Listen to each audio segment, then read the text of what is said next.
Hi everybody, Captain Al speaking with your training tips designed to help make you a better, more knowledgeable flight simmer, pilot, or aviation enthusiast. Let's strap in and lower the HUD and see what is on the horizon for today. Our briefing will cover a new segment called System Shorts. This will give you a better working knowledge of some of the major systems on the 747-400. Today we start with the fuel system. The freighter version has 9 fuel tanks. The passenger version has 10 fuel tanks. On the freighter, the 9 tanks consist of main tanks 1, 2, 3, and 4, reserve tanks 2 and 3, a center wing tank, and wingtip surge tanks on the left and right sides. The passenger version consists of 10 tanks, the same main tanks 1, 2, 3, and 4, reserve tanks 2 and 3, a center wing tank, wingtip surge tanks on the left and right side, but we add a horizontal stabilizer tank for increased range.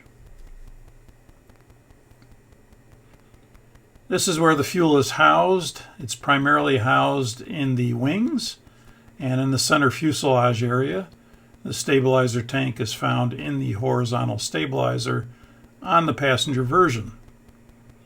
The center wing tank by far has the greatest quantity of fuel at 115,000 pounds or 52.2 tons. From there, the tanks will taper off to the wingtip. Each tank will have less fuel than the tank before it. Main tanks 2 and 3 will have 84,000 pounds each, or 38.2 tons. Main tanks 1 and 4 will have 30,000 pounds each, or 13.7 tons. Reserve 2 and 3 will have 8,900 pounds, or 4 tons each. And then the smallest little tanks will be in the wingtip, which consists of wingtip surge tanks left and right that allow for fuel expansion into those tanks. The passenger version also has the horizontal stabilizer tank that houses 22,000 pounds of fuel or 10 tons. For fuel pumps, the freighter has 13 and the passenger version has 15. On the freighter, we have main tank pumps 1, 2, 3, and 4, both forward and aft. We also have in tanks 2 and 3 override jettison pumps, both forward and aft. We have center wing tank override jettison pumps for the left and right sides. And we have an EPU DC fuel pump in main tank 2. The passenger version has 17 pumps, and in addition to all the pumps I just mentioned, the horizontal stabilizer transfer jettison pumps are located in the stabilizer that allows the fuel to transfer from the stabilizer to the center tank pumps and then be fed to their respective engines, depending on which fuel pumps are selected on. This is a plumbing diagram of the fuel system. Again, it consists of transfer jettison pumps, override jettison pumps, main tank pumps, crossfeed valves, manifolds, jettison plumbing, etc. The override jettison 2 and 3, both forward and aft pumps, and the center wing tank pumps left and right, they have 2 times the output pressure of main tanks 1, 2, 3, and 4. The fuel system is controlled by the fuel system management cards. Normally there's 2 of these cards. One's a primary, the other one's a backup. Their purpose is to control normal fuel system logic, of which it's highly automated. There's minimal crew input in order to make the fuel system work. And it also controls the fuel jettison system when we initiate it. Okay, we're in the virtual simulator for the 747. This is a passenger version. This is actually of an older airplane, Northwest airplane. You'll see we have the fuel synoptic displayed, and we have the fuel panel displayed.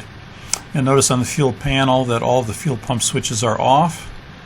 And all the cross feeds, well, cross feed 2 and 3 is open, cross feed 1 and 4 is closed. This would be the configuration if an airplane flew in from an international flight and somewhere along the line they went tank to engine. They land, they shut down, they leave the airplane, we get in, we do the overhead panel check, and this is how we would probably find it. But we would ensure that as all the cross feeds are open and all the fuel pumps are off. That would be the person who checks this. That would be his job to do that. So in this case, we'll open cross feeds 1 and 4, and we'll make sure tanks 1, 2, 3, and 4, the switches are off, which they are. Override 2 and 3 are off. The center wing tank pump switches are off, and the stabilizer pump switches are off. You'll notice there's pressure lights in tanks 1, 2, 3, and 4. There are no pressure lights in the center wing tank, or the stabilizer fuel pumps, or the override 2 and 3 forward and aft fuel pumps. There's no pressure lights. There are pressure lights, but they're inhibited. They're inhibited from coming on to maintain quiet, dark cockpit. In the normal course of things, we're going to turn off in flight the STAD pumps when fuel's out of the stabilizer. When fuel's out of the center wing tank, we'll turn those pumps off. When we go to tank to engine, we'll turn these pumps off. And we would not want pressure lights staring us in the face for the next 4 to 5 hours, let's say. So as a result, they inhibit these pressure lights from coming on with the tank pump switches off. And that's why you don't see them here. Now if we turn the pump switches on and there's fuel in the tank and the pump doesn't work, then you'll get a pressure light and you'll get an ICAS message. You'll notice down on the ICAS alert screen we do have messages for all the fuel pumps being off. And if we cancel those and go to page 2, you'll see there's a whole bunch of fuel pump messages. And of course normally for start we're going to clear this screen, make sure everything's normal. We're going to bypass our normal procedures here and just look at the fuel system, so we're not going to worry too much about procedurally starting the engines and things like that. We'll do it in a fast order. You can notice that the APU right now is off. If we start the APU does use main tank 2 in older airplanes, main tank 2 aft. It will use that pump for operation with AC power on the airplane. In newer airplanes, it will use main tank 2 and 3. So you would see both these pressure lights extinguish. On most airplanes today, you'll see both these pressure lights extinguished. This, like I say, is an old Northwest model. And at that time, you know, in 1988 to 90, 92, stuff like that, it was just main tank 2 aft that would come on. And then for balance, better balance in the fuel system, they incorporated in later models that main tank 3 aft pressure light would also come on in addition to 2. So you'll notice when we start the EPU, main tank 2 pressure light extinguished even though the switch is off. Again, if this were a newer airplane, you would see that light extinguish as well. So you can see over here on the synoptic that we have 383,000 pounds of fuel. That's a full boat. 100 and almost 15,000 in the center. 84 in tanks 2 and 3, 30,000 1 and 4, 8,900 in 2 and 3, and the stab has 22. All the cross feeds are open, all the fuel pumps are off. The shows a picture of the manifold, but notice there's no flow lines, there's no colors, there's no pumps running. Everything's kind of dead at this point. But we're going to go ahead now and configure for start. And to configure for start, if we check the fuel synoptic, we see that we have fuel in main tanks 1, 2, 3, and 4. In the center wing tank, in the stabilizer tank. So we're going to turn on all the pumps for the tanks containing usable fuel. So that'll be main tanks 1, 2, 3, and 4, override 2 and 3, forward and aft. It'll be the center wing tanks, it'll be the stabilizer pumps, it'll be main tank 3, it'll be override 3, forward and aft, and main tank 4, forward and aft. Looking at the synoptic now, you can see we have green pump lights indicating those pumps are active. Notice the center tank pumps are active. They're on. Main tank 1, 2, 3, and 4 pumps are green. They're on. But 2 and 3 are armed for operation, and the stabilizer is transfer jettison pumps are armed for operation. They're armed. They operate with system logic. Remember those fuel system management cards? Well, they operate this system. And right now they're commanding that 2 and 3 crossfeed valves stay open, but that's going to change when we start the engines, and then when we go for the flap extension we'll see that change. So we're going to go ahead and start the engines. I'm going to pause the video here and then I'll come back and start after I start all 4 engines. Stand by.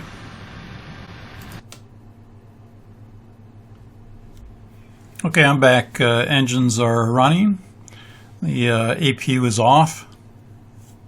And you'll notice on the fuel synoptic now we have the center tank feeding all 4 engines.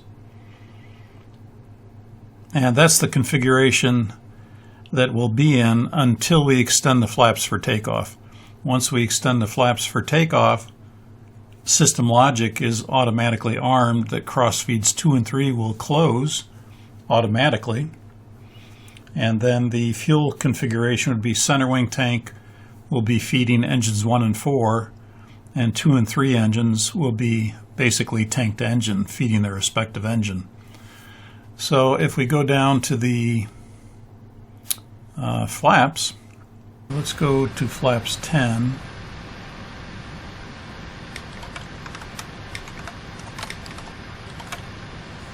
And as we go to flaps 10, actually we'll make it 20 since we're so heavy.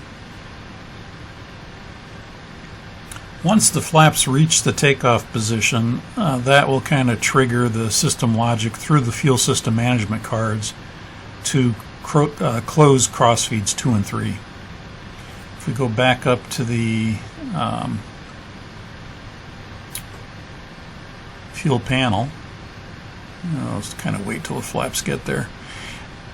I noticed in the PMDG model, which is what I'm displaying here, it does take a while for that to happen. In the airplane or the simulator, the real simulator, it happens pretty much right away when the flaps reach the takeoff position.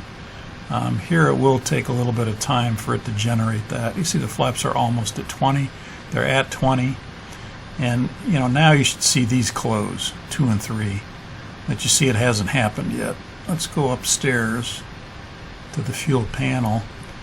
When these do close, you should also see the valve light momentarily as it's in transit. I don't know whether we'll see that here or not. I don't think that's in the PMDG model, but we'll see.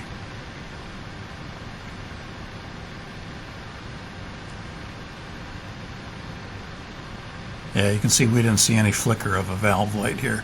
Normally you would see the valve lights come on momentarily as the valve is changing position. You did see the synoptic close, crossfeeds 2 and 3, and you would see that momentary flicker of the valve as it changes position. So now the center wing tank is feeding engines 1 and 4, and main tank 2 is feeding engine 2, and main tank 3 is feeding engine 3. And that's the configuration we'll be in for takeoff. You'll notice again that main tanks 2 and 3, override 2 and 3 are armed, and the stabilizer transfer jettison pumps are armed for operation. So let me get airborne, and once I'm airborne, I'll come back once again. So stand by.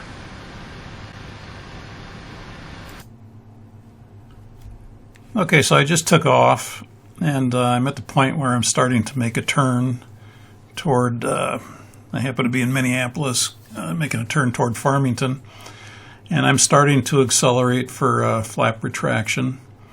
And you can see that I'm at the point where I would start to retract the flaps from 20 to 10. Once I start to retract flaps and they come out of the takeoff position, then that would trigger the fuel system management cards to reopen crossfeeds 2 and 3, and then the center tank would be feeding all 4 engines again. So I'm going to unfreeze the simulator and retract the flaps. So watch the fuel synoptic, watch the flaps as we retract them. So we'll go to flaps 10.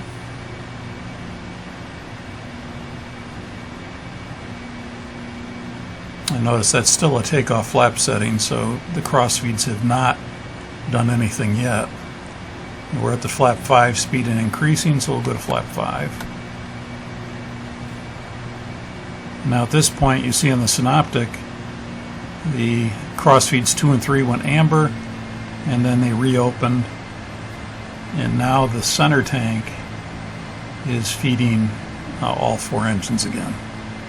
And that's going to be the configuration we're going to stay in for a while as we fly. We'll go flaps 1.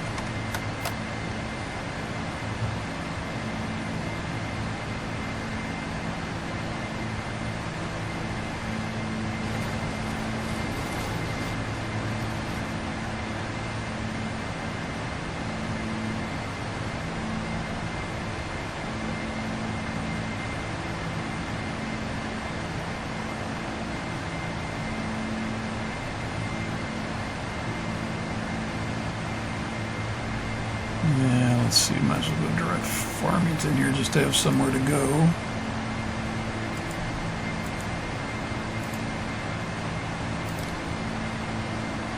And we'll go direct to there.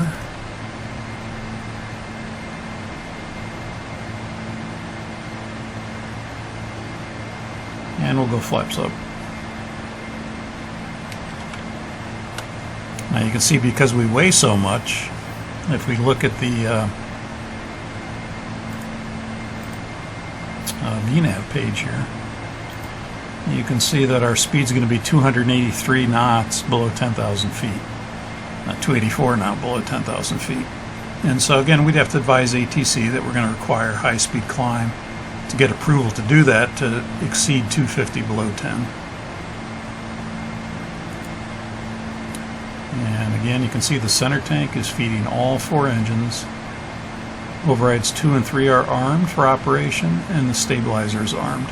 Once the center wing tank gets down to 80,400 pounds, that's when the stab is going to automatically, through the fuel system management cards, these pumps will operate.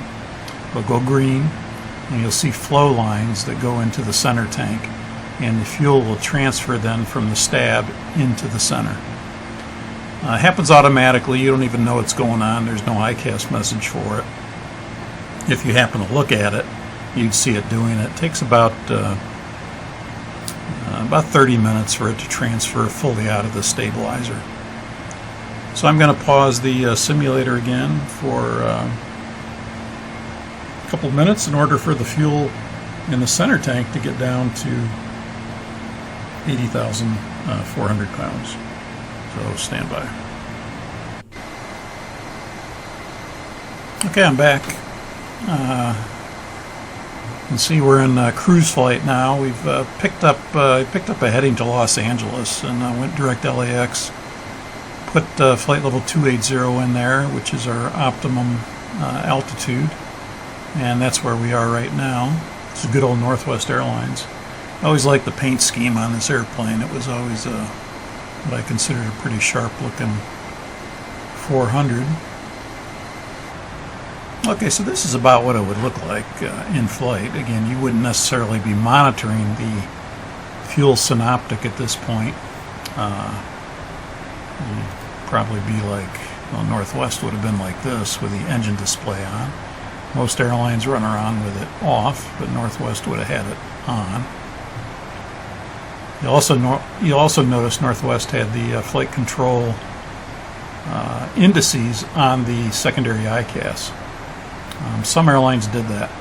Most airlines it's on the status page, but Northwest put it right on the secondary engine indications. And they would run around even in cruise with this screen displayed. So let's go back to the fuel. And I was yakking and we missed it. Well, it did work. Around 80,400.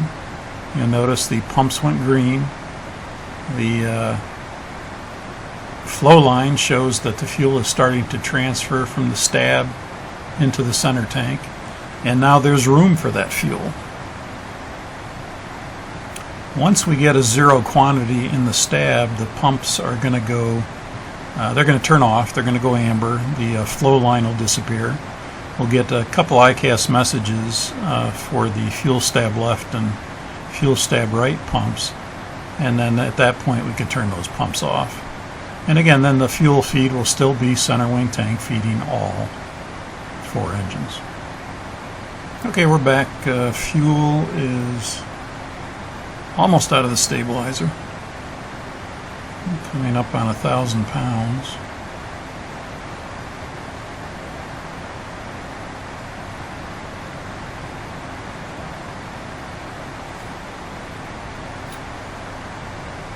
And we'll get that display out of the way. And we can see as the stabilizer becomes empty, you'll start to see these pumps go amber, the line disappears, and we get a couple ICAS messages: fuel stab right and fuel pump stab left. And that means it's okay to turn off the fuel pumps now. So if we go upstairs, we can turn those stab pumps off. And again, we're back to the center tank feeding all 4 engines. Fuel is out of the stabilizer. And the next thing we're waiting for is when the center tank gets to a low quantity. When it gets down to under about 3,000 pounds, that's going to trigger the override 2 and 3 pumps to activate.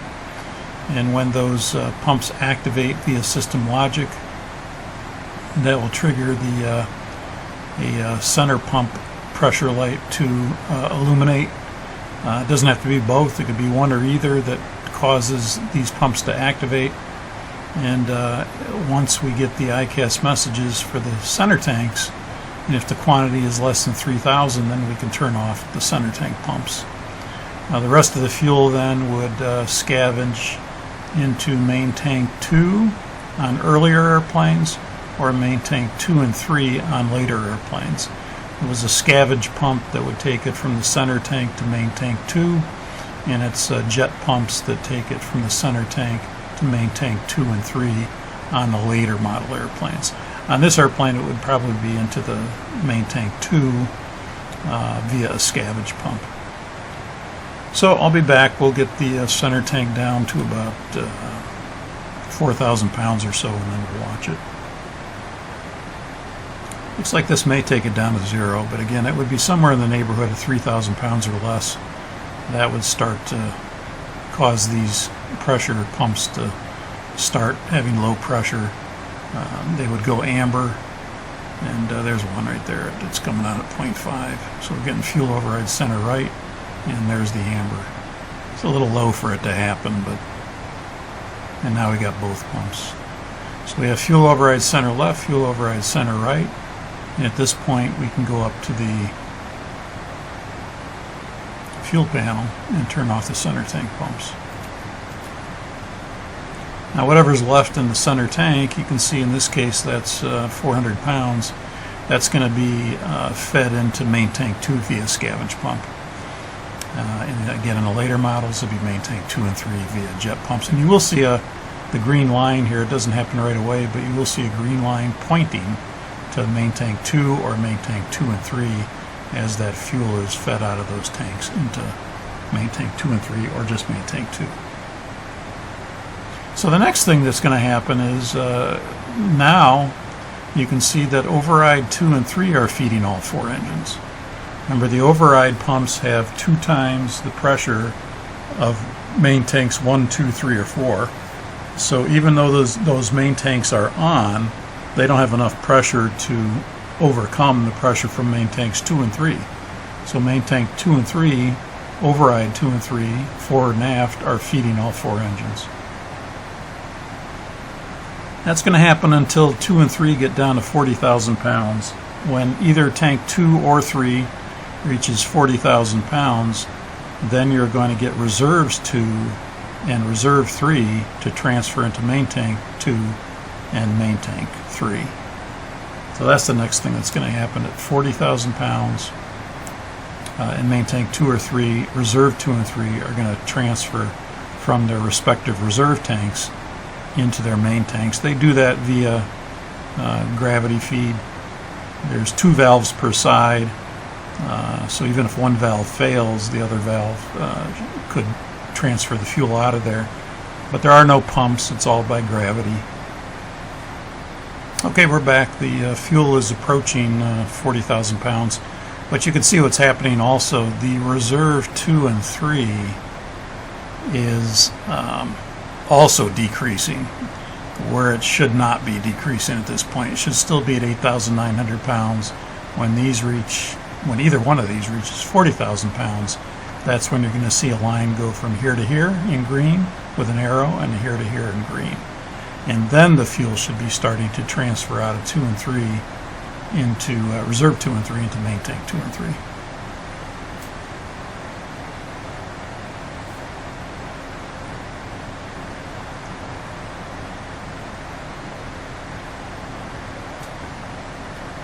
So let's see if we get those lines here.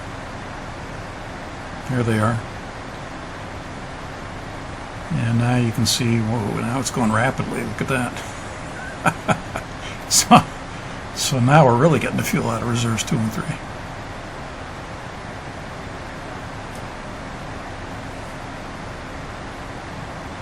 And there we go. The reserves 2 and 3 are gone. Gone, gone, gone. Okay, we're going to slow this down now.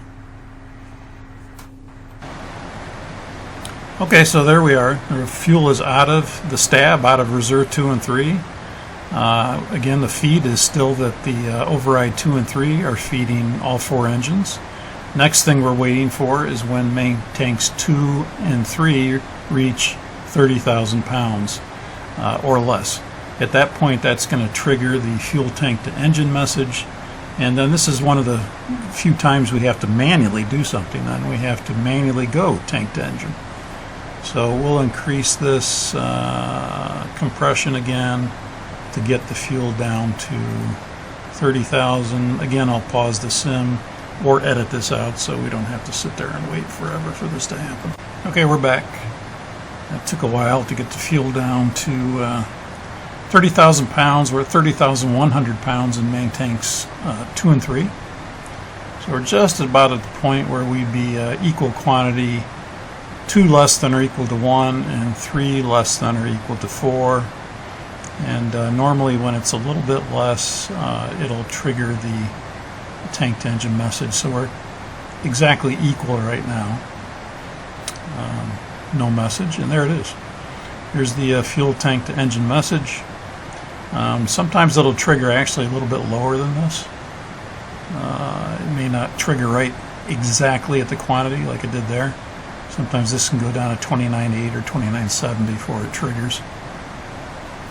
So at this point it's telling us to configure the tank to engine. We don't have to go to the checklist to do this.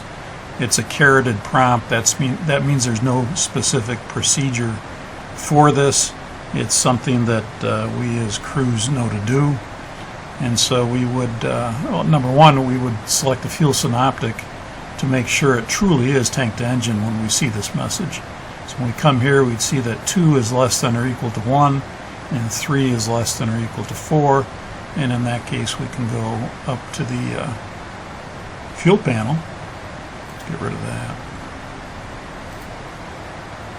And we can configure tank to engine. The way we do that is we're going to close the overrides 2 and overrides 3, and then we'll close cross feeds 1 and 4. And we do it in that order. The override pumps are the ones with the little funnel here. So we can turn off override 2 forward and aft. We can turn off override 3 forward and aft. And you'll notice if we just did that only, the message is still there. So it's not until you turn off the cross feeds 1 and 4 that message will go away. So now let's close cross feeds 1, close cross feed 2, and now we are tank to engine. Main tank 1 is feeding engine 1, main tank 2 is feeding engine 2, main tank 3 is feeding engine 3, main tank 4 is feeding engine 4, and 2 and 3 are feeding the fuel manifold. And that's the way we'd continue in for our landing. Okay, I'm back. Before we go to the ground, I just put a full load of fuel back on the airplane. And we're just going to look at the fuel jettison system briefly. The fuel jettison system uses the main tank 2 and 3 override pumps. They are override jettison pumps. It uses the center pumps, and it uses the stabilizer transfer jettison pumps to pump fuel out of the airplane through the nozzles.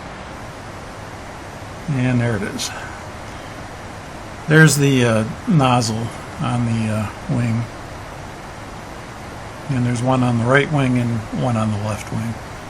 And that's where the fuel is going to jettison. Let's go back inside. Let's go get the fuel synoptic again.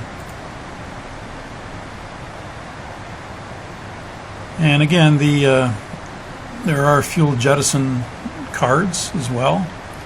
I think they're separate cards. I don't know this for sure. I can't remember. I think there's two fuel system management cards, and I think there might be 2 fuel jettison cards. They all might be on one card. I don't know. I can't remember. I thought they were on 2 separate cards, meaning computer circuit cards is what I'm talking about. So there's a jettison selector A and a jettison selector B. We normally set the fuel to remain on the primary ICAS. So let's go down and look at the primary ICAS. You can see you've got the total fuel and the fuel temperature. The fuel to remain is going to replace the fuel temperature when you go to jettison A or jettison B selector. So you can go to either one. We'll go to, and we do this by the checklist normally. You go to jettison A and you'll see that the fuel to remain appears. You can use the fuel to remain selector then to set whatever figure you want.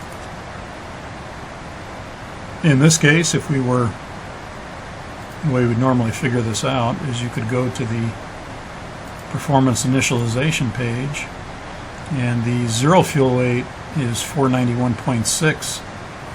And if we say, well, what added to the zero fuel weight will bring us up to the max landing weight, and the max landing weight is 630,000 pounds. So you can see that about 9,000 pounds would bring us to 500, and then 130. So about 139,000 pounds would probably do it. 139 plus 491 would bring us up to 630. So we could set the fuel to remain to 139,000 pounds. So we'll do that up here just for the heck of it. So there we are, 139,000 pounds to remain. And then when we're ready to jettison, we would go ahead and lift the guards and push the switches. Let's bring the synoptic back up again. Get rid of that. Go down and get the synoptic. And you'll notice on the synoptic we now have the dump manifold appeared. Going from the center to the override 2, override 3, and to this from the stab. And all this fuel, these 2 pumps, these 2 pumps, these 2 pumps, and these 2 pumps, those 2, 4, 6, 8 pumps, are going to be used to jettison fuel out of the airplane. That begs the question, well, how do you get fuel out of tank 1 and 4 into 2 and 3 to dump the fuel? Well, that happens automatically. When these reach 20,000 pounds, the fuel will automatically transfer from main tank 1 into main tank 2 and main tank 4 into main tank 3. That happens automatically when either of these reaches 20,000 pounds. There's one valve per side that opens up, and the fuel will transfer via gravity into that tank, and that allows the fuel to go from the main 1 to main 2 and out the dump manifold. Let's go ahead and lift the guard and push the switch, lift the guard and push the switch. We don't have any flaps out. There is a restriction, don't jettison with flaps between 1 and 5 or 5 and 1. And the reason for that is it disrupts the airflow, and you could splash fuel on top of the wing. So you see now all these pumps turned on in magenta, and we're pumping out of override 2, override 3, the center, and the stab. And you see, notice the stab is transferring into the center, and then it goes out the center into the manifold. The jettison time takes about 90 seconds for it to figure it out, but based on the flow rate, it can calculate the time required for jettison. So in this case, it's going to take another 47 minutes. Typically with a full load of fuel, it takes about 62 minutes. If you were completely 382,000 pounds, it would generally take about an hour to dump fuel down to your max landing weight, depending on what your zero fuel weight is. In this case, we're a little less than 60 minutes. We're at 46 right now. And then when we're ready to stop the fuel jettison, we could stop it at any time. If it fails, we get an ICAS message. We'd have to switch it to B.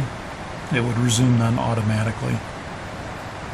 It'll automatically balance fuel from side to side as it needs to if it gets out of balance. And when the fuel reaches 139,000 pounds, the jettison will stop automatically.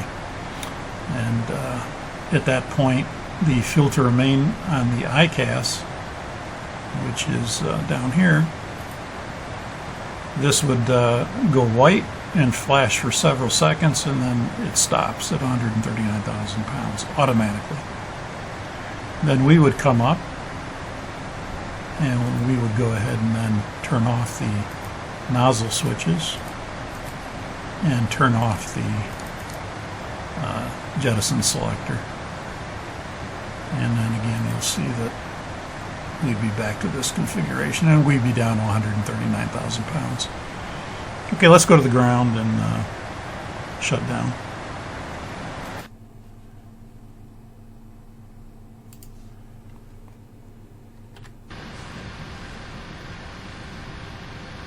Okay, we just arrived at the gate, and we'll establish APU power, and we'll bring number 4 to aux and turn off number 1, 2, and 3. And we'll go down and shut down the engines.